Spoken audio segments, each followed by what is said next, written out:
In this lecture, we will talk about the next stages in the production of concrete is compaction, curing and finishing. So the next first stage is compaction. ठीक है, यानी कि अब हमने क्या किया, अब हमने कंक्रीट को प्लेस कर दिया. अब कंक्रीट को प्लेसिंग के बाद कौन सा स्टेज आता है, that is compaction.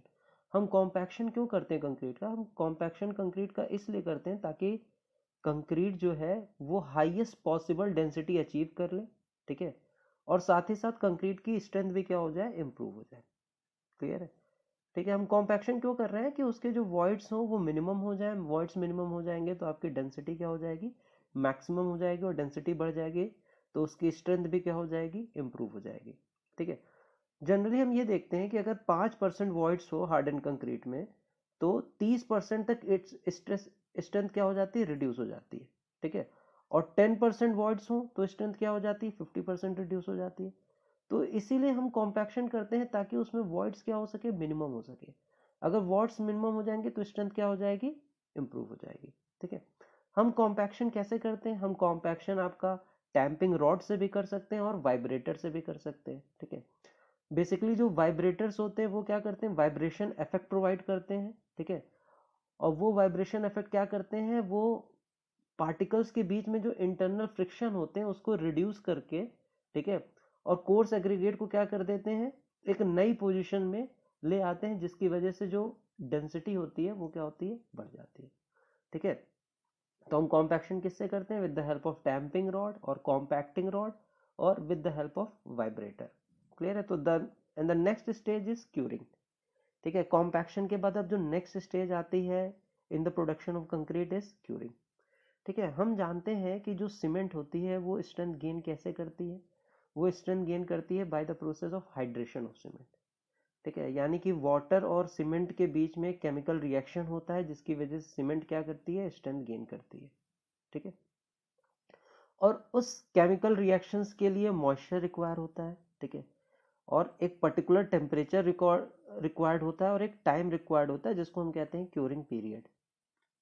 That is called curing period. हम क्या कह रहे हैं कि सीमेंट जो है वो अपनी स्ट्रेंथ गेन करती है with the process known as hydration of cement. And hydration of cement आपका chemical reaction between cement particles and water molecules होता है.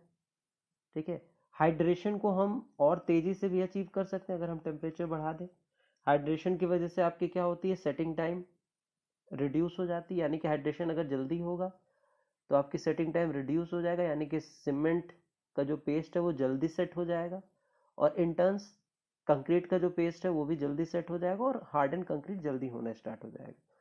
अब ये जो केमिकल रिएक्शंस इन्वॉल्व हो रही है बिटवीन सीमेंट पार्टिकल एंड, ठीक है, सीमेंट पार्टिकल, उसके लिए क्या रिक्वायरमेंट होती है, मॉइस्चर रिक्वायरमेंट होता है, फेवरेबल टेम्परेचर रिक्वायरमेंट होता है और टाइम रिक्वायर्ड होता है, जिसको हम कहते हैं क्यूरिंग पीरियड.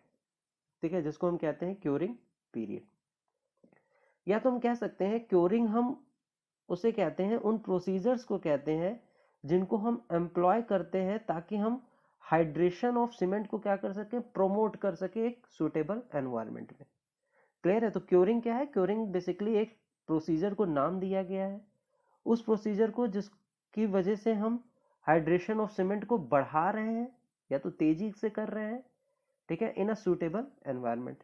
और अगर हम इंडियन स्टैंडर्ड कोड के अकॉर्डिंग बात करें तो according to IS 456, curing is defined as the process of preventing the loss of moisture from concrete while maintaining a satisfactory temperature regime. अब कहने का मतलब है जब हमने कंक्रीट प्लेस कर दिया है और उसका हमने कॉम्पैक्शन कर दिया है, ठीक है, अब concrete is open to atmosphere, अब उसमें जो वाटर प्रेजेंट था वो एवेपोरेट भी होता रहेगा, तो यानी कि अब सफिशिएंट क्वांटिटी में वाटर अवेलेबल नहीं रहेगा हाइड्रेशन प्रोसेस के लिए. तो क्योरिंग क्या करता है, क्योरिंग करता है, बेसिक क्योरिंग वो प्रोसेस होता है जो लॉस ऑफ मॉइस्चर को प्रिवेंट भी करता है और साथ ही साथ आपकी एक सुटेबल एनवायरनमेंट भी क्रिएट करता है ताकि आपकी जो हाइड्रेशन का प्रोसेस हो वो जल्दी से जल्दी क्या हो जाए, अचीव हो जाए. क्लियर है. तो बेसिकली क्योरिंग उस प्रोसीजर को कहते हैं या तो उस प्रोसेस को कहते हैं जिसकी वजह से हम लॉस ऑफ मॉइस्चर को क्या कर रहे हैं, प्रिवेंट कर रहे हैं. क्लियर है. और एक सुटेबल एनवायरमेंटल या तो टेम्परेचर रिजाइम क्रिएट कर रहे हैं जिसकी वजह से हाइड्रेशन ऑफ सीमेंट जल्दी से जल्दी क्या हो जाए, अचीव हो सके. तो अगर हम बात करें क्योरिंग का ऑब्जेक्टिव क्या है, objective is to prevent loss of moisture from concrete due to evaporation or any other reason, supply additional moisture and accelerate the gain of strength. अब कहने का मतलब है क्योरिंग जो प्रोसेस हम करते हैं उसका ऑब्जेक्टिव क्या है। देखिए, आपका कंक्रीट प्लेस हो गया है, कॉम्पैक्ट हो गया है, वो ओपन टू एटमॉस्फेयर है। अगर हम उसको ओपन टू एटमॉस्फेयर छोड़े हुए हैं तो उसमें लॉस ऑफ मॉइस्चर एवेपोरेशन की वजह से होता रहेगा और साथ ही साथ किसी और कारणों की वजह से। तो क्योरिंग क्या करता है, उस लॉस ऑफ मॉइस्चर को प्रिवेंट करता है, क्योंकि अगर मॉइस्चर रहेगा अवेलेबल तो आपका हाइड्रेशन प्रोसेस जल्दी से जल्दी अचीव होगा।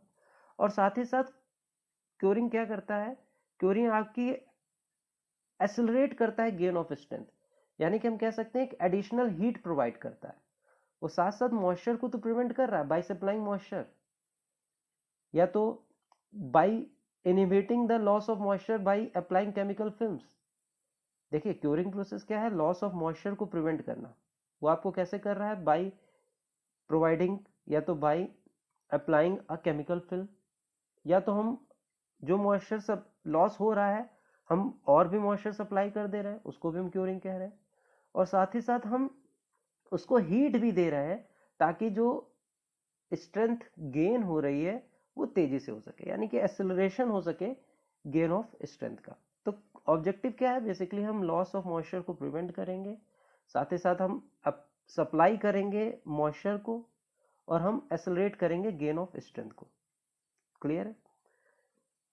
तो curing must be done for at least 3 weeks and in no case for less than 10 days, यानी कि हमको 3 हफ्ते तो मिनिमम करना ही चाहिए, ठीक है। और ज़्यादा से ज़्यादा अगर एकदम एक्सट्रीम कंडीशन आ रही है तो हमें 10 दिन तो क्योरिंग करनी ही करनी चाहिए। देखिए, क्योरिंग का एडवांटेज क्या हो सकता है, क्योरिंग का एडवांटेज ये हो सकता है कि अगर हम जो प्लेसिंग के बाद जो हम फॉर्मवर्क में प्लेस कर रहे थे कंक्रीट को, अगर क्योरिंग कर रहे हैं उसकी तो स्ट्रेंथ जल्दी अचीव हो रही है तो हम फॉर्मवर्क भी जल्दी हटा सकते हैं, ठीक है। फॉर्मवर्क भी जल्दी हटा सकते हैं। अगर हम कॉलम बना रहे हैं तो कॉलम का फॉर्मवर्क हट गया, कॉलम अपनी स्ट्रेंथ गेन कर गया, तो हम उसके ऊपर और भी कंस्ट्रक्शन हम जल्दी से जल्दी कर सकते हैं। तो क्योरिंग हमें एटलीस्ट 3 वीक्स तो करनी चाहिए, और and in no case for less than 10 days, यानी कि 10 दिन से कम तो क्योरिंग करनी ही नहीं करनी चाहिए, ठीक है। अब क्या होता है क्योरिंग, अब जो कंक्रीट होता है, कंक्रीट की जो स्ट्रेंथ गेन होती है वो 3 और 7 दिन के पीरियड में बहुत ज्यादा होती है और फिर धीरे धीरे इनडेफिनिट पीरियड तक चलती रहती है, ठीक है। तो ये ध्यान रखिएगा कि क्योरी जो होता है कंक्रीट जो अपनी स्ट्रेंथ गेन करता है वो रैपिडली गेन करता है in the period of 3 to 7 days, और उसके बाद slowly slowly for a indefinite period. देखिए, इनिशियल गेन इन स्ट्रेंथ किसकी वजह से था, C3S की वजह से था, और आपका जो लॉन्ग टर्म स्ट्रेंथ गेन है वो किसकी वजह से है, C2S की वजह से। क्लियर है। तो अगर हम क्योरिंग कर रहे हैं, ठीक है, अगर हम क्योरिंग कर रहे हैं तो हम स्ट्रेंथ को और तेजी से भी क्या कर सकते हैं, अचीव कर सकते हैं। क्लियर है। It has been observe that moist cured concrete for 7 days is 50% stronger than which is expose to dry air for entire period, यानी कि अगर हम 7 दिन तक मॉइस्ट क्योरिंग कर रहे हैं और एक कंक्रीट है जिसको हम ड्राई एयर पे ही छोड़ दे रहे हैं, उसमें कोई क्योरिंग नहीं कर रहे, तो आपकी जो मॉइस्ट क्योर कंक्रीट होगा वो 50% स्ट्रॉन्गर होगा उस कंक्रीट से जिसको हम ड्राई एयर में एक्सपोज किए हुए थे, ठीक है। वो 7 डेज की बात कर रहे हैं, 7 डेज पे 50% स्ट्रॉन्गर है। लेकिन अगर वही क्योरिंग हम 28 दिन तक कर दें तो जो स्ट्रेंथ होगी वो डबल हो जाएगी, यानी कि अगर ड्राई एयर में स्ट्रेंथ x आ रही है तो मॉइस्ट क्योरिंग अगर 28 दिन के लिए कर रहे हैं तो स्ट्रेंथ आ जाएगी 2x। तो क्योरिंग का आप फायदा देख रहे हैं, क्योरिंग से बेसिकली स्ट्रेंथ भी क्या हो रही है, बढ़ती जा रही है, ठीक है। ऑब्जेक्टिव्स क्या है क्योरिंग के, क्योरिंग बेसिकली कंक्रीट को इम्परमिएबल बनाता है, कंक्रीट की ड्यूरेबिलिटी इंक्रीज करता है, श्रिंकेज को रिड्यूस करता है और साथ ही साथ वियर रेजिस्टेंस को भी क्या करता है, बढ़ाता है, ठीक है। तो कुछ चीजें ध्यान में रखने वाली बात है कि जो क्योरिंग पीरियड होता है as per IS 456 minimum 7 days का होता है according to Indian standard 456। Curing temperature कितना होना चाहिए, 5 डिग्री सेल्सियस से 28 डिग्री सेल्सियस के बीच में, ठीक है। 5 डिग्री सेल्सियस से 28 डिग्री सेल्सियस के बीच में टेम्परेचर होना चाहिए। अब what are the different methods of curing. अगर हम बात करें क्योरिंग से तो हम स्ट्रेंथ गेन भी कर रहे हैं, यानी कि एक्सेलरेट कर रहे हैं गेन इन स्ट्रेंथ को, हम लॉस ऑफ मॉइस्चर भी प्रिवेंट कर रहे हैं और हम एडिशनल मॉइस्चर भी सप्लाई कर रहे हैं। तो what are the different methods of curing, हम किन किन मेथडों से क्योरिंग को क्योरिंग प्रोसेस को परफॉर्म करते हैं। तो आपका वाटर क्यूरिंग है, ठीक है, वाटर क्यूरिंग है, केमिकल क्यूरिंग है, स्टीम क्यूरिंग है, क्यूरिंग बाय इंफ्रारेड रेडिएशन है, एंड इलेक्ट्रिकल क्यूरिंग है। केमिकल क्यूरिंग में क्या होता है, केमिकल क्यूरिंग में हम कंक्रीट पे हम एक केमिकल मेम्ब्रेन अप्लाई कर देते हैं, जिसकी वजह से जो लॉस इन मॉइस्चर है वो आपका प्रिवेंट हो जाता है और मॉइस्चर अवेलेबल रहता है फॉर प्रोसेस ऑफ हाइड्रेशन। यानी कि हम इसमें एडिशनल मॉइस्चर सप्लाई नहीं कर रहे हैं, हम इसमें क्या कर रहे हैं, जो मॉइस्चर हमने जो वाटर सीमेंट रेशियो रखा था, यानी कि जो वाटर हमने यूज किया था for the complete hydration of cement, ठीक है, उसी को हम क्या कर दे रहे हैं, एवेपोरेट होने से बचा दे रहे हैं by applying a chemical film. Generally हम सोडा मतलब कि सोडा ग्लास, ठीक है, कंपाउंड इस्तेमाल करते हैं, या तो हम कह सकते हैं कि हम इस्तेमाल करते हैं सोडियम सिलिकेट, जिसको हम वाटर ग्लास कहते हैं, सॉरी नॉट सोडा ग्लास, जिसको हम वाटर ग्लास कहते हैं, ठीक है, सोडियम सिलिकेट हम कंपाउंड यूज करते हैं। क्लियर है। तो मेथड ऑफ क्यूरिंग्स में वाटर क्यूरिंग है, केमिकल क्यूरिंग है, स्टीम क्यूरिंग है, क्यूरिंग बाय इंफ्रारेड रेडिएशन है, इलेक्ट्रिक क्यूरिंग है। तो वन बाय वन मेथड हम सारे पढ़ेंगे। तो हम सबसे पहले पढ़ते हैं वाटर क्यूरिंग। वाटर क्यूरिंग में क्या करते हैं हम, जो भी कंक्रीट सरफेस है, या तो उस पर हम वाटर स्प्रिंकल करते हैं, या तो वाटर उसके ऊपर स्टोर कर देते हैं, या तो हम पॉन्ड कर देते हैं, ठीक है। तो इसी तरह हम वाटर को सप्लाई, यानी कि वाटर एवेपोरेट तो हो रहा है, लेकिन हम एडिशनल मॉइस्चर भी क्या कर दे रहे हैं, सप्लाई भी कर दे रहे हैं। तो वाटर क्यूरिंग हम दो तरीके से करते हैं, या तो स्प्रेइंग से करते हैं या तो पॉन्डिंग से करते हैं, ठीक है। कहने का मतलब है, स्प्रेइंग से क्या करते हैं, जैसे कंक्रीट सरफेस है, कंक्रीट सरफेस पे हमने जूट का बैग डाल दिया, जूट का बैग डालने के बाद हम क्या कर रहे हैं, रेगुलर इंटरवल पे उस पर वाटर क्या कर रहे हैं, स्प्रिंकल कर रहे हैं या तो छिड़क रहे हैं, ठीक है। वाटर क्या कर रहे हैं, स्प्रिंकल कर रहे हैं और छिड़क रहे हैं, ताकि जो लॉस इन मॉइस्चर हो रहा है, और ठीक है, वो हम जितना लॉस इन मॉइस्चर हो रहा है उसको हम सप्लाई भी कर दे रहे हैं बाय स्प्रिंकलिंग ऑफ वाटर।